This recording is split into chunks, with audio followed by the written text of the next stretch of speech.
Ladies and gentlemen, let's go with breaking news.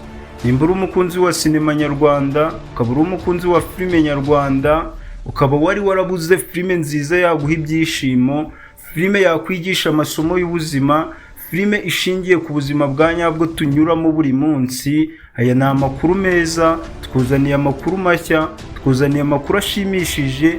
Aya makuru ntuyihererane, ugerageze uyasangize bagenzi bawe, uyasharinge ku nshuti zawe, kandi wibuke no gukora subscribe ahangaha kuri Big Bless TV, wibuke no gukanda like, kuko filime twuzaniye ntabwo isanzwe. Nimba uri umukunzi wa entertainment, nimba uri umukunzi wa filime nyarwanda, hamwe na MIE twuzaniye filime yitwa Isereri series, aho ari filime idasanzwe, filime y'agatangaza, akaba ari filime irimo abantu b'ibyamamare musanzwe muzi hano mu gihugu cy'u Rwanda, aho umukarakita mukuru iyi filime ishingiyeho ari uwo musanzwe muzi nka Murindahabi Irene.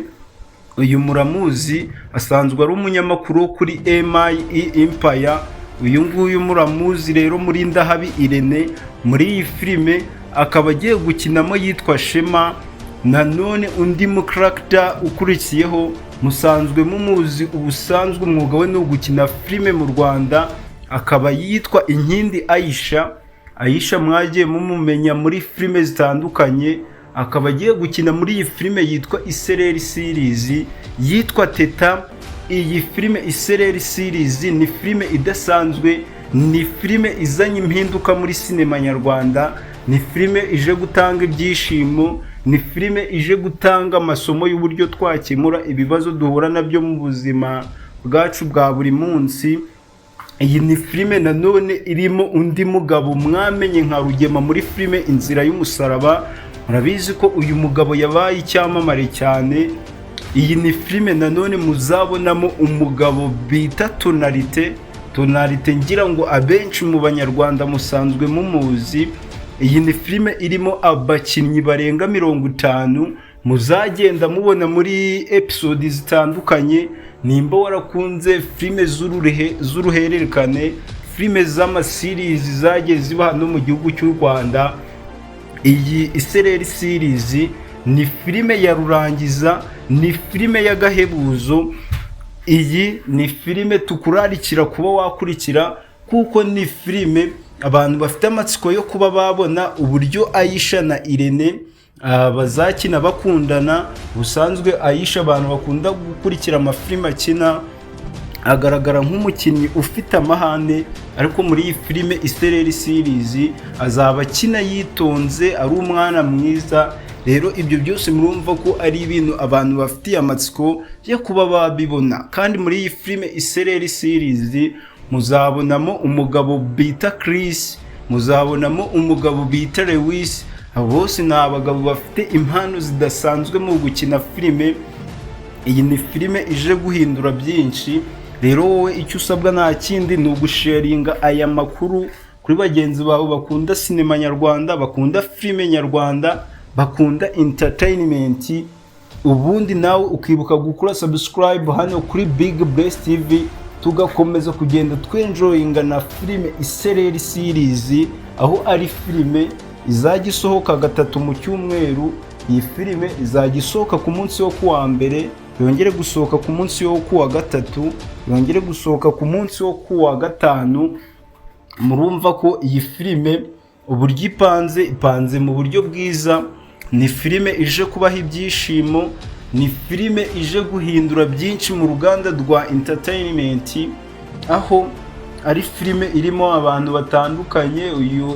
Uyu Murindahabi Irene abantu benshi bari basanzwe bamuzi nk'umunyamakuru wo kuri MIE Empire, ariko bafite amatsiko yo kumubona ari gukina filime, uburyo azabyitwaramo. Rero murumva ko abakunzi ba sinema nyarwanda mwari mushonje muhishiwe, ngiye gutangira kubona filime z'amaseries. Iyi ni filime twavuga ko ije itandukanye n'izindi musanzwe mubona muri sinema nyarwanda, aho izindi filime musanzwe mubona kenshi na kenshi ziba zishingiye ku nkuru, ariko abazikina bakazikina basa n'abari kuganira. Iyi yo muzabonamo gusetsa, muzabonamo kwigisha, ni filime muzigiramo ibintu bitandukanye. Akaba ari filime rero izatangira gusohoka tariki 4 z'ukwezi kwa gatanu 2026. ubwo abari kubyumva neza ni ku munsi wo kuwa mbere, zongera isohoke ku munsi wo kuwa gatatu, yongera isohoke ku munsi wo kuwa gatanu, ikomeze uko nguko. Ndetse nimukomeze no kugenda mugaragaza ko mwayikunze cyane, ama episode mubona mu cyumweru ashobora kuziyongera. Guys, nimba wumva uri ready witeguye kuba wakurikira iyi filime twabazaniye hamwe na MIE yitwa Isereri series, twakurangira umuyoboro wa YouTube channel izajya inyuraho, cyane ko izajya isohoka ku isaha y'isa 5 z'amanywa, saa 5 zo kumanywa. Rwose iyi filime izajya ibagezeho ku minsi twababwiye, ari kuwa mbere, kuwa gatatu no kuwa gatanu. Muzajya mubona episode nshya, aho iyi filime abantu bari tayari kuba bayireba, abantu bari tayari kuba bayifitiye amatsiko. Ndagira ngo mwese mushire udusitika tw'imitima twinshi cyane hasi muri comment, mugaragaza urukundo, mukande like ahangaha, mukande subscribe.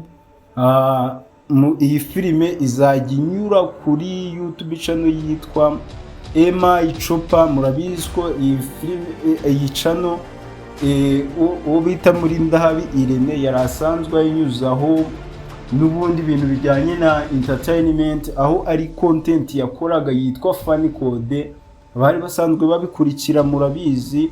Rero niho muzakurikirana iyi filime yitwa Isereri series, cyangwa se ukaba wajya muri search ya YouTube ukandika Isereri series. Iyi ni filime uzahita ubona, nubwo filime izatangira gusohoka ku munsi wo kuwa mbere tariki 4 z'ukwezi kwa gatanu 2026. Trailer yayo yamaze kuba yajya hanze, abenshi abambere mu bakunda sinema nyarwanda bamaze kuba bayireba.